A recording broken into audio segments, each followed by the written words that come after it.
Hello and welcome to Dialogue's Spring Festival special program. The Spring Festival marks the celebration of the Chinese New Year and is one of the most important festivals in China and around the world. In December last year, UNESCO added the Spring Festival to the list of the intangible cultural heritage of humanity. To celebrate this, the Chinese Traditional Culture Museum in Beijing is currently showing a special exhibition called the Themed Exhibition on Spring Festival Celebrations. Let's find out more about this special event and also about the special craftspeople in China called Cultural Heritage Inheritors, who carry on ancient cultural craftmaking.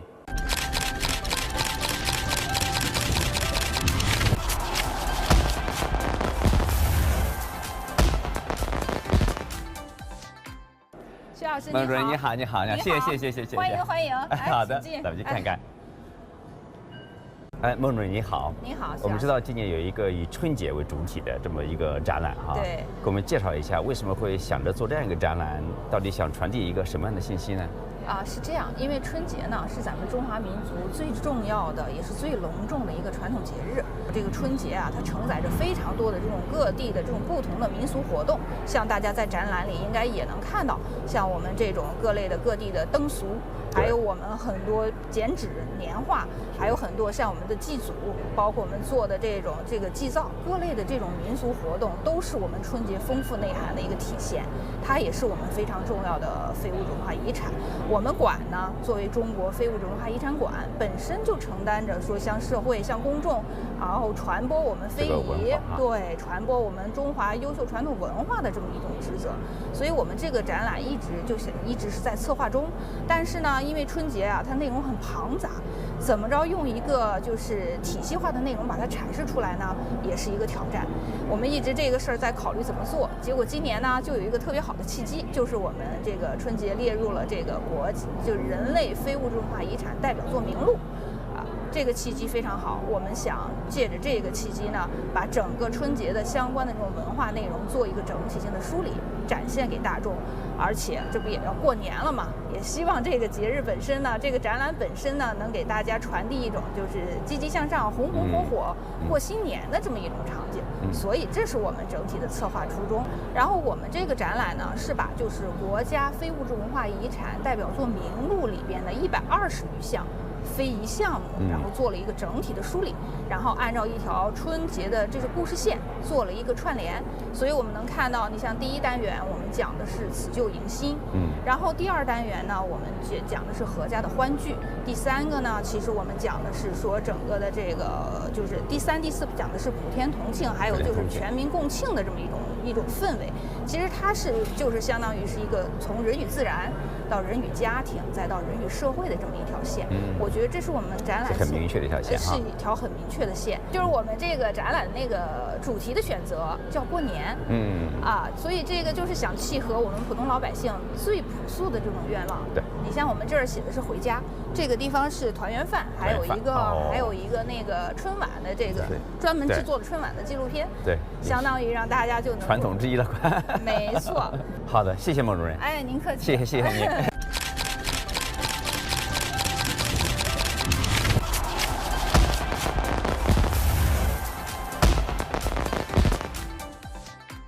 Now here we are in the stores of the dough figurines. We can see the dough figurines in the form of a variety of things, rabbits, monkey king, flowers, vegetables, of course, historical and cultural figures.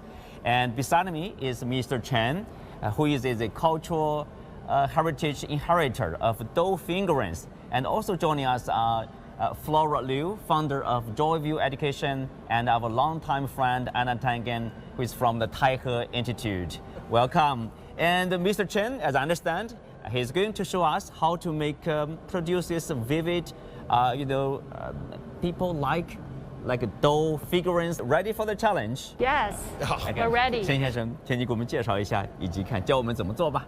我是陈氏面人的第5代传承人。这个陈氏面人在我们家传承了200多年。这个我今天带了，这是我们那个圆面。对，你可以看一下。圆面这是最原始的原生态的面，这个面要经过发酵5、6年之后才能达到这个程度。柔韧性、可塑性是最强的时候，最好的。那发酵好了以后，5、6年以后就可以拿来做。对，就可以拿来用，可以做，可以做小的。但是我们这个发酵好之后，最好的面我们能做大的。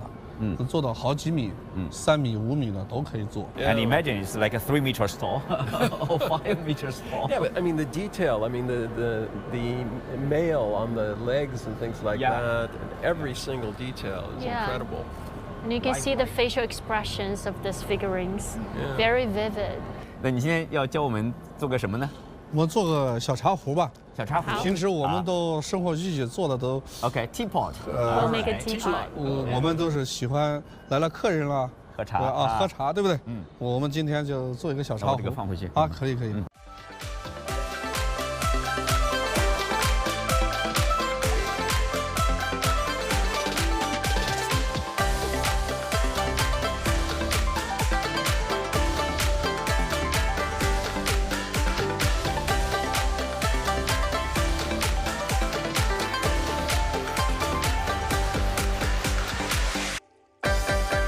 From what I've seen, it's a combination of something that's been around a long time. It developed a very specific expertise. I mean, how to make the dough, how to shape it, all of the elements that go into it.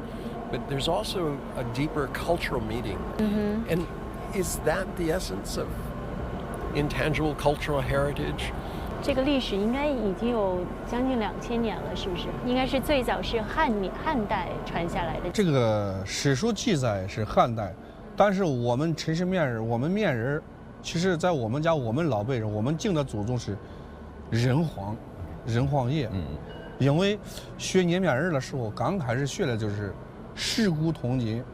第一步就先让你背这些，从盘古之间分为天地。人皇女娲捏男女，就是人皇女娲娘娘捏泥人啊，捏泥人那个时候开始的。反正我们敬的就是人皇爷老祖宗啊，就是以前不管每个行当每个门他们都有他们的祖先。你像木工，他们敬的是鲁班。Wonderful stories and also wonderful figurines. Thank you, Mr. Chen. Thank you for your time and 谢谢陈老师。谢谢陈老师，不客气。谢谢。Let's demonstrate our products, I guess.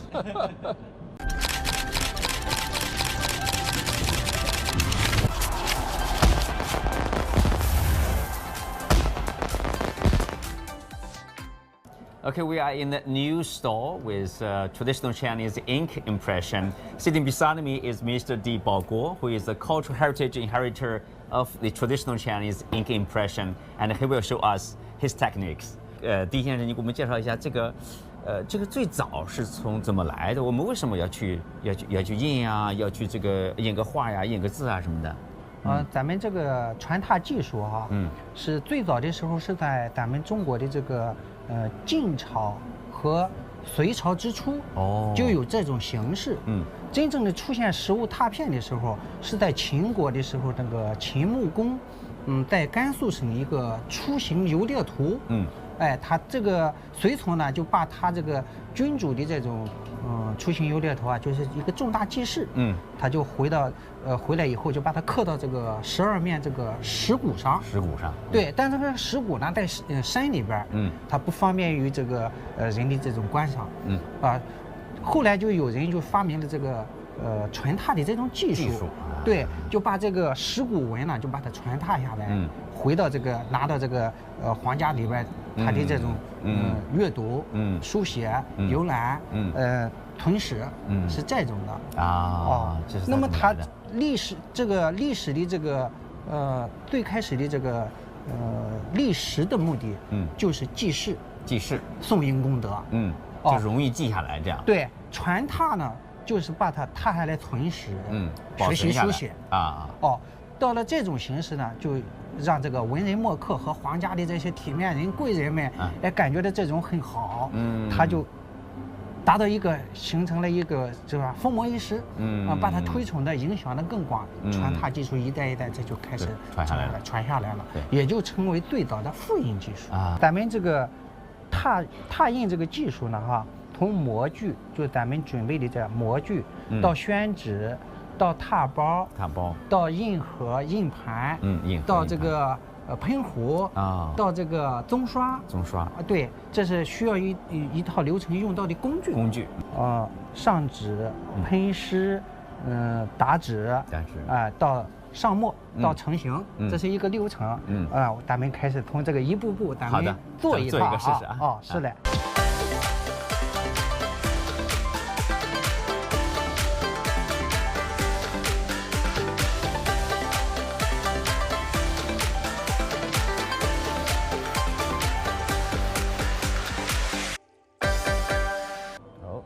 对，这是蛇年大节。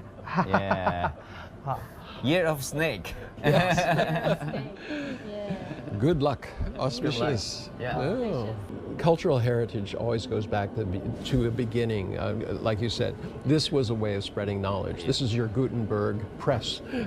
Yes. Practical purpose. Yeah. 现在还有一些新的，像这熊猫啊或什么，这是后来咱们自己做的这种文具是吧？对。这是。你比如说这个黑神话的孙悟空。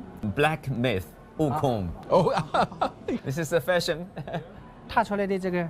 Black myth 悟空，这就是在这上踏出来的。对。This is a black myth 悟空。Do they teach this in like kindergarten school or grade school? Because both of these intangible heritages are actually very accessible to children.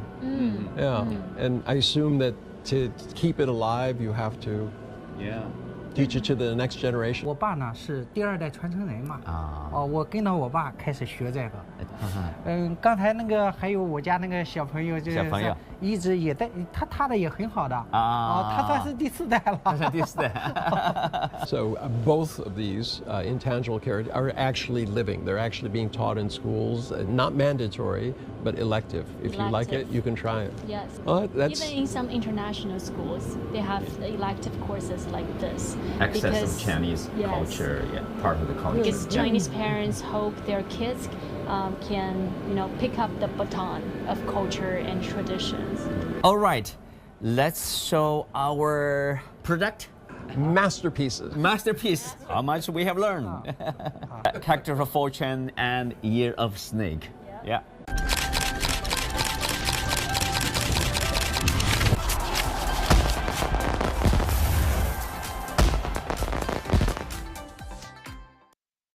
All right, so we have Mr. Chen, Mr. D demonstrating for us how to make a dough fingering, the ink impression, and we tried ourselves. So Flora, I will start with you. So what's your impression? That was more fun than I thought. It was very easy to get started, but in order to reach that level of intricacy, you need a lot of practice. Well, when I was little, I played with Play-Doh, which is similar but has completely different, and I wasn't very good at it. And I was surprised I was able to do anything, but it was fun. But what it did to me is you start to wonder, why is this intangible heritage? Good question. And it goes back to this issue about what's behind it. All right. Now, obviously, the printmaking. This was a way of, communicating, taking the books, as you were telling me about that, and then the Play-Doh. These were actually, they would be talking and making these figurines, and then they would put them on sticks, and they'd use them like puppets, and they would tell a story, and each one had some sort of meaning. So it's the length of time over which these developed. And as you pointed out, it's the craftsmanship that is necessary. It's not, our teapots were great, yours was better, but they weren't like his. and you could see the delicacy of his movements and how he was able to, in a few short strokes, kind of like good painting. A few strokes can convey a lot of meaning. So really great stuff. As you mentioned about this dough fingering. So in practice, they basically, while they are making, these fingerings, they sing at the same time. They sing with historical stories. They sing with folklores. This is a lot behind the technique itself. Yeah, it's just how old. It's ancient. It's ancient, more than 2,000 years. Yeah, so it's kind of hard sometimes to explain that to newer cultures. Right. You know, if you're only a few hundred years old, it's just like, well, I don't know what the big deal is. But when you start thinking that this was done 2,000 years ago and that's continued on, and that it is literally part of your culture. You know, Flora, as you mentioned, it's more than 2,000 years ago. Now, here's a question, you know, is this still relevant today? I mean, with modern technology, with, you know, we're living a time of social media, right? People with a mobile phone. And yet, LPs, vinyl has made a comeback. Yes. No, there's always something in what's old. Yeah, I think it's still relevant, but it's definitely more challenging to engage young people in the traditional folk arts. Thanks to the attention economy, you know, young people's attentions are occupied by different screens. So it's really hard for us to focus on making the artwork on our fingertips. So it's more challenging than before. But I see the values of preserving those traditional arts because I felt like connected to our history, and I felt like I reached a state of mindfulness while making the artwork. It was a beautiful state. So I want to encourage more young people to devote more time to making the folk arts. I agree. I mean, just simple things, you know, the whole process. You want to do this? Well, you need paper, so somebody has to make the paper. Right. You need ink, somebody has to make the ink. All right, and then there are the techniques. You noticed he was excellent at just a few strokes. He could get the relief. He knew how to brush it off, when to take it out, using water on the stone to make the impression greater. These are all step-by-step processes arrived at over, you know, many hundreds of years, perfected over time. I mean, it's great to see Mr. Chen and Mr. Di. They are basically, in the Chinese, there's an official title for the Cultural Heritage Inheritor, granted by the national government for their ability or for their role as a custodian to a specific tradition inscribed in the UNESCO Intangible Heritage List. I mean, this is the way probably to preserve and then carry forward those intangible culture. There's also something else about Chinese culture that I've always found interesting. Coming here from a newer culture in the United States, I started learning about the classic books, the Book of Rites. Yeah. The idea that you repeat and that you create a chain, all right, connecting you and what you do to the past. And I see a lot of this is very similar to that. You know, when you can get a child to sit there and say, you know, 2,000 years ago, a child like me was doing exactly the same thing, and we've continued this, and I don't want to break it. And when they're adults, maybe they encourage their children to do the same. You want to cherish, you want to carry on, and you want to preserve. People, we were talking earlier about intangible. You know, what does that mean? Yeah, what is intangible? Something you cannot touch, not physical. You cannot see. But you can't touch or hold history. Hold history. Yeah. But you feel the connection to history. Just by making the dough figurines or ink impressions. Exactly. It felt like you are embarking on a time machine. You're traveling back time. UNESCO just inscribed Spring Festival, probably the biggest festival in China, I would say, or one of the most popular in the world. Definitely. Festival. In the world. In the world. At least in China, you know. No, definitely the whole world. Yeah. How do you see, Anna, you have been in China for many years, many Spring Festivals, right? How do you see this recognition of the Spring Festival, you know, for all humanities, you know, as part of this intangible cultural heritage here? Well, I mean, it goes up and down. I mean, there have been periods when people were very interested in China. It was very open. There was a desire to learn more. Before I came here, I was chairman of the largest Pan-Asian group in my state. And we always held a Spring Festival because it's not just China. They have different versions throughout Asia.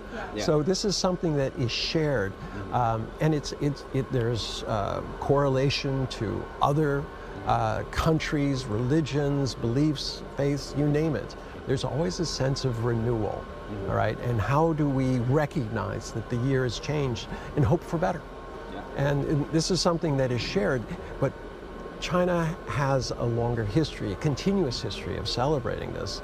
And it's really something that the world needs. When we're, you know, as you're talking about, when you say, oh, I've been part of a chain for 2,000 years, it helps center me on terms of who I am. But if we can get humanity to start enjoying the same things, it would be really, it would be beneficial to everybody, because we realize that we don't need to kill each other.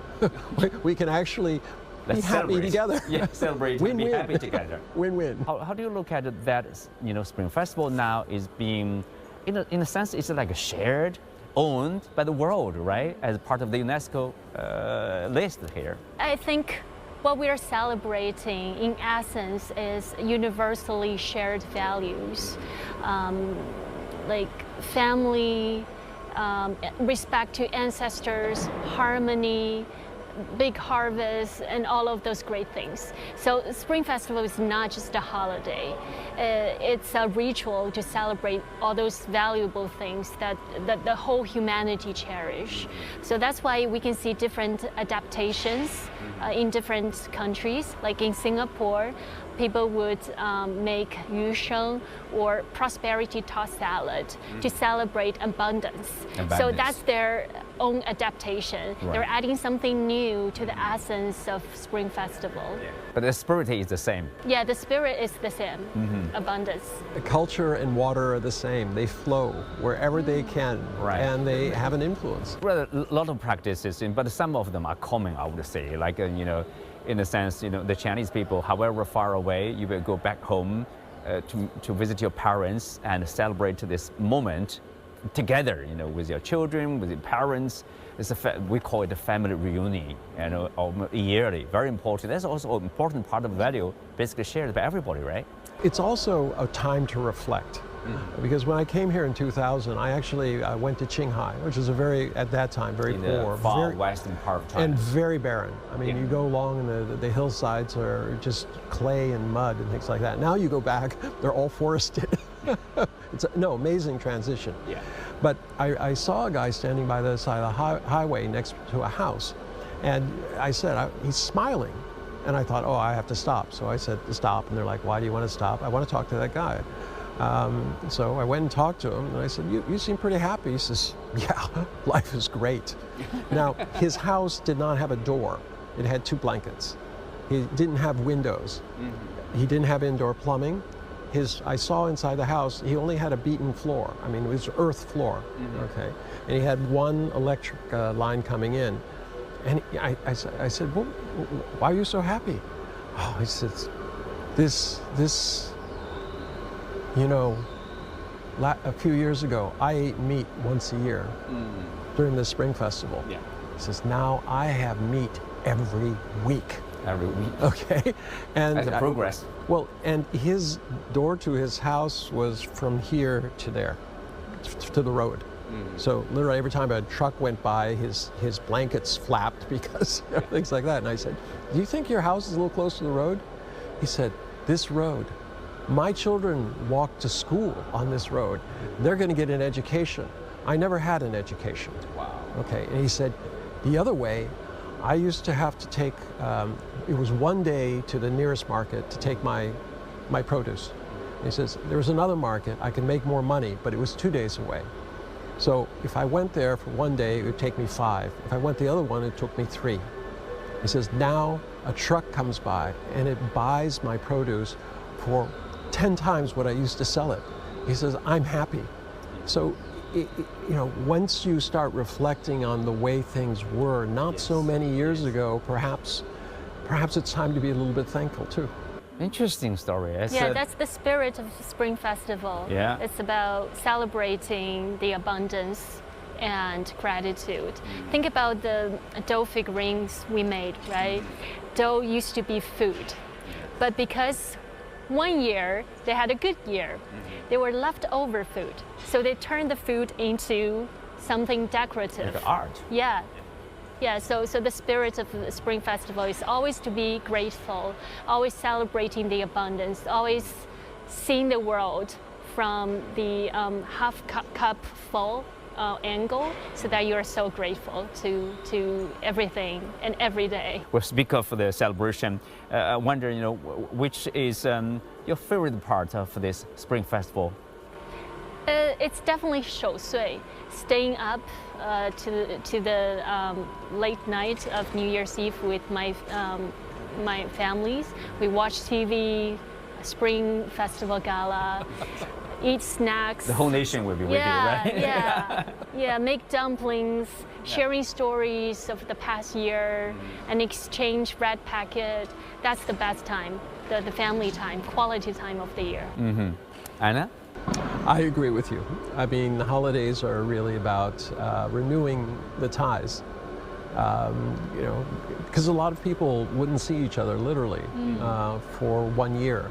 So they come back to their hometown, they have a little money, they want to have a, you know, get together with old friends. Right. And I think that's really, to me, that's the best spirit. I don't like it when, oh, you just buy lots of presents and give them around. And of course, this year, what do you call like the year of snake? But Wooden snake. Wooden Yes. snake. 12 animals, 5 elements. Okay, test here for you. How much do you know? Why wood snake? 5 elements, the elements of, you know, around us that make up everything, and then these 12 zodiacs. So if you do 12 times 5, it's 60. 60. So there's a sense that there are cycles that go around. And what's interesting, you know, as you pointed out, in America, we've only had 4 cycles. But if you if you have 2,000 years, you've had a few more. A few more. But this really goes to the heart of civilization. This idea that over time you develop this kind of sense that things do not repeat, but they do rhyme, as many people say. So yeah, and you know, it's very, you know, the people, the astrologers say that there are certain things that go together, like wood and a rabbit is a good year, all right? and metal rooster is a good year. So, interesting. Yeah, well, they each have different characteristics. It's kind of fun, but it also reflects, you know, this idea that there's change and continuity.